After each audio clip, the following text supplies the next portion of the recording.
ठंड में पंखा चालू करके सोने वाला ससुराल। ये कहानियां पायल की। नई नवेली बहू जो अपने ससुराल में नई नई आई थी, दरवाजे पर उसके गृह प्रवेश की तैयारी चल रही थी। पायल को बहुत ठंड लग रही थी। कहीं से बहुत तेज ठंडी हवा का झोंका आ रहा था। अरे ये ठंडी ठंडी हवा कहाँ से आ रही है?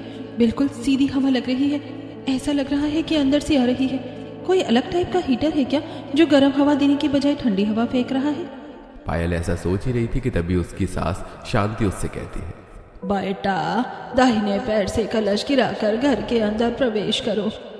इस तरह पायल ससुराल में प्रवेश करती है और अंदर जाकर देखती है कि हर जगह ससुराल में पंखा ही चल रहा था। अच्छा तो ऐसी बात है। वही मैं सोचूं इतनी ठंडी हवा कहाँ से आ रही है? सभी ने इतनी तेज पंखा क्यों चला रखा है? अरे भला ठंड के मौसम में कोई पंखा चलाता है क्या? इस टाइम तो इन्हें हीटर चलाना चाहिए। लेकिन बेचारी पायल बहुत सी बातों से अभी तक अनजान। ठंड का मौसम था, मगर इस घर में एक अजीब रिवाज था। चाहे सर्दी हो या गर्मी, पंखा जरूर चलेगा। पहली रात जब ठंड में पायल अपने कमरे का पंखा चलता हुआ देखती है तो हे भगवान, इतनी ठंड में भी ये पंखा क्यों चला रखा है? मेरे हाथ तो बर्फ जैसे हो रहे हैं। जब कमरे में रोहन आता है तब वो अपने पति रोहन से कहती है, इतनी ठंड में ये पंखा क्यों चल रहा है? अच्छा पंखा तो चलेगा ही, इतनी गर्मी जो है। ये बात सुनकर पायल बड़ी हैरान होती है और क्या कहा? इतनी गर्मी है? गर्मी नहीं बल्कि अब तो ठंड है। आप ठंड में भी पंखा चलाते हो? वो क्या है ना, हमें बिना पंखे के नींद नहीं आती, इसीलिए।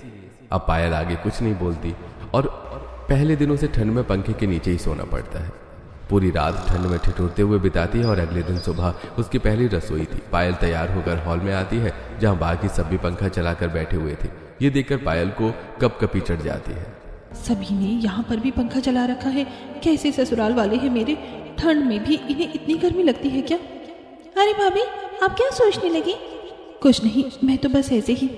अच्छा तो भाभी, आज आपकी पहली रसोई है। बताइए आज आप हमें क्या बनाकर खिलाएंगी?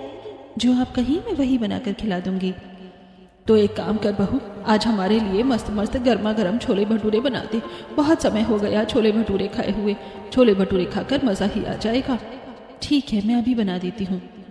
पायल रसोई में खाना बनाने जाती है। वो रसोई में जाती है और उनका ओपन किचन था, जिसकी वजह से बाहर चल रहे पंखे की हवा भी रसोई तक आ रही थी। बाप रे, पंखे की हवा तो यहाँ तक किचन में भी आ रही है। अब मैं कैसे लोगों को क्या बोलूँ? पंखा बंद करने के लिए भी नहीं कह सकती। आज घर में पहला दिन है, बोलेंगे कि आज से ही मेरे नखरे शुरू हो गए। ओह, मुझे तो बहुत तगड़ी ठंड लग रही है।